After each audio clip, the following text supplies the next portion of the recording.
One India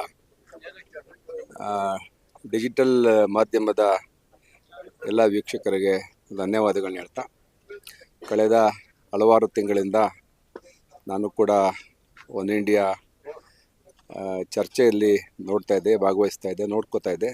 ಚನ್ನಪಟ್ಟಣದ ಸಮಗ್ರವಾದಂಥ ವರದಿ ಮಾಡ್ತಾಯಿದ್ರಿ. ಒಂಥರ ನಿಷ್ಪಕ್ಷಪಾತವಾಗಿ ಭಾಳ ಆಳಕ್ಕೆ ಇಳಿದು ಬೂತ್ ಮಟ್ಟದಲ್ಲಿ ವರದಿ ಮಾಡಿದ್ರಿ. ಒಂದಷ್ಟು ಋಣಾತ್ಮಕವಾಗಿ, ಧನಾತ್ಮಕವಾಗಿ, ಪಾಸಿಟಿವ್, ನೆಗೆಟಿವ್ ಎರಡನ್ನೂ ಜನಗಳ ಮುಂದೆ ಇಡ್ತಾ ಇದ್ರಿ. ಜನಗಳ ನಾಡಿ ಮಿಡಿತವನ್ನು ಚೆನ್ನಾಗಿ ಅರಿತು ರಾಜ್ಯದ ಜನಗಳಿಗೆ ತಲುಪಿಸಿದ ಕೆಲಸವನ್ನು ಒನ್ ಇಂಡಿಯಾ ವೆಬ್ ಮಾಡ್ತಾಯಿತ್ತು.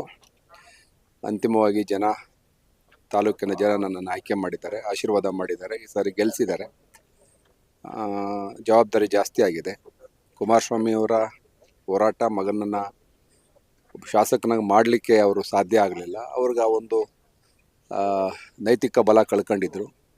ದೇವೇಗೌಡರು ಕೂಡ ಈ ಇಳಿ ವಯಸ್ಸಲ್ಲಿ ಬಂದು ಶಪಥ ಮಾಡಿ ಮಗನನ್ನು ಗೆಲ್ಲಿಸಲೇಬೇಕು ಅಥವಾ ಮೊಮ್ಮಗನ್ನ ಗೆಲ್ಲಿಸಲೇಬೇಕಂತ ಆಟಕ್ಕೆ ಬಿದ್ದು ಅವರ ಧೃತರಾಷ್ಟ್ರ ಪ್ರೇಮ ಏನು ಕೆಲಸ ಮಾಡಲಿಲ್ಲ.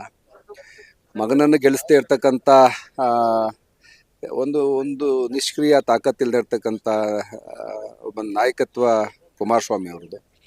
ಒಟ್ಟಾರೆ JDS ಇವತ್ತು ಜನಗಳಿಂದ ತಿರಸ್ಕೃತಗೊಂಡು ಮೂಲೆ ಗುಂಪಾಗಿದೆ. ಜನ ಅವ್ರನ್ನ ತಿರಸ್ಕಾರ ಮಾಡಿದ್ದಾರೆ.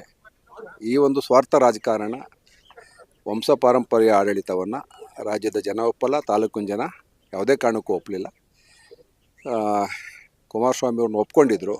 ಕುಮಾರಸ್ವಾಮಿಯವರು ಸರಿಯಾಗಿ ನಿರೀಕ್ಷಿತಂಗೆ ಕೆಲಸ ಮಾಡಲಿಲ್ಲ. ಮತ್ತೆ ಮಗನನ್ನು ಅವರು ಅನಿವಾರ್ಯವಾಗಿ ಒಪ್ಕೊಳ್ತಕ್ಕಂಥ ಮನಸ್ಥಿತಿಯಲ್ಲಿ ನಮ್ಮ ಜನ ಇರಲಿಲ್ಲ, ಸೋಲಿಸಿದ್ದಾರೆ. ನನಗೊಂದು ಅವಕಾಶ ಮಾಡಿಕೊಟ್ಟಿದ್ದಾರೆ. ನಾನು ಹಿಂದೆ ಒಂದಷ್ಟು ಕೆಲಸ ಮಾಡಿದ್ದೆ. ಅದೇ ಅಭಿವೃದ್ಧಿ ಕೆಲಸವನ್ನು ಮುಂದಿನ ದಿನಗಳಲ್ಲಿ ಮುಂದುವರಿಸ್ತೀನಿ. ರಾಜ್ಯ ಸರ್ಕಾರ ಇದೆ, ಕಾಂಗ್ರೆಸ್ ಸರ್ಕಾರ ಇದೆ, ಜಿಲ್ಲೆಯಲ್ಲಿ DK ಶಿವಕುಮಾರ್ ಇದ್ದಾರೆ ಉಪಮುಖ್ಯಮಂತ್ರಿಗಳಾಗಿ. ನಾವೆಲ್ಲ ಒಟ್ಟಿಗೆ ಜಿಲ್ಲೆಯ 4 ಜನ ಶಾಸಕರು ಕಾಂಗ್ರೆಸ್ ಅವರು ಇದ್ದೀವಿ. ಒಟ್ಟಿಗೆ ಕೆಲಸ ಮಾಡ್ತೀವಿ, ಅಭಿವೃದ್ಧಿ ಮಾಡ್ತೀವಿ. ಒಂದು ಆತ್ಮವಿಶ್ವಾಸ ಇದೆ. ಒಳ್ಳೆಯ ಫಲಿತಾಂಶವನ್ನು ನಮ್ಮ ಜನ ಕೊಟ್ಟಿದ್ದಾರೆ. ನಮ್ಗೆ ಗೊತ್ತಿತ್ತಣ್ಣ, ನಮಗೆ 30,000 ಲೀಡಲ್ಲಿ ಗೆಲ್ತೀವಿ ಅನ್ನೋದನ್ನು ನಾನು ಕಳೆದ ಒಂದು ವಾರನೇ ಮಾನ್ಯ ಮುಖ್ಯಮಂತ್ರಿಗಳಿಗೆ ಹೋಗಿ ವರದಿ ಒಪ್ಪಿಸಿದ್ದೆ. ಸನ್ಮಾನ್ಯ ಉಪಮುಖ್ಯಮಂತ್ರಿ DK ಶಿವಕುಮಾರ್ ಅವ್ರಿಗೂ ಹೇಳಿದ್ದೆ 30,000 ಹೆಚ್ಚಿಗೆ ಲೀಡಲ್ಲಿ ಗೆಲ್ತೀವಿ ಅಂತ. ಒಂದು 4,000 ಡಿಫ್ರೆನ್ಸ್ ಆಗಿದೆ. ನಮಗೆ ಬೂತ್ ವೈಸ್ ನಾವು ಆಳಕ್ಕಿಳಿದು ನಮ್ಮ ಮುಖಂಡರುಗಳ ಜೊತೆ ಚರ್ಚೆ ಮಾಡಿದ್ವಿ. ನಮಗೆ ಗೆಲ್ಲುವ ವಿಶ್ವಾಸ ಇತ್ತು. ಆದರೆ ಇವತ್ತು 144 ಸೆಕ್ಷನ್ ಹಾಕೋದ್ರಿಂದ ಸಂಭ್ರಮಾಚರಣೆ ಮಾಡ್ತಾ ಇಲ್ಲ. ಹೌದ್ರಿ, ಗೆದ್ದಾಗ ಖುಷಿ ಪಡ್ತಾರೆ, ಸೋತಾಗ ಕಣ್ಣೀರು ಹಾಕ್ತಾರೆ. ನಾನು ಭಾಳ ಸಾರ ಸೋತಿದ್ದೀನಿ, ಭಾಳ ಸಾರ ಗೆದ್ದಿದ್ದೀನಿ. ನಾನು ಸಮಾನ ಚಿತ್ತದಿಂದ ಸಾರ್ವಜನಿಕ ಕೆಲಸ ಮಾಡಬೇಕಾಗತ್ತೆ. ಸೋತವ್ರಿಗೆ ಅವಕಾಶ ತಪ್ಪಿಸ್ಕೊಂಡಿದ್ದಾರೆ, ಗೆದ್ದಿದ್ದೀನಿ, ಒಂದು ಅವಕಾಶ ಸಿಕ್ಕಿದೆ, ಕೆಲಸ ಮಾಡ್ತೀನಿ.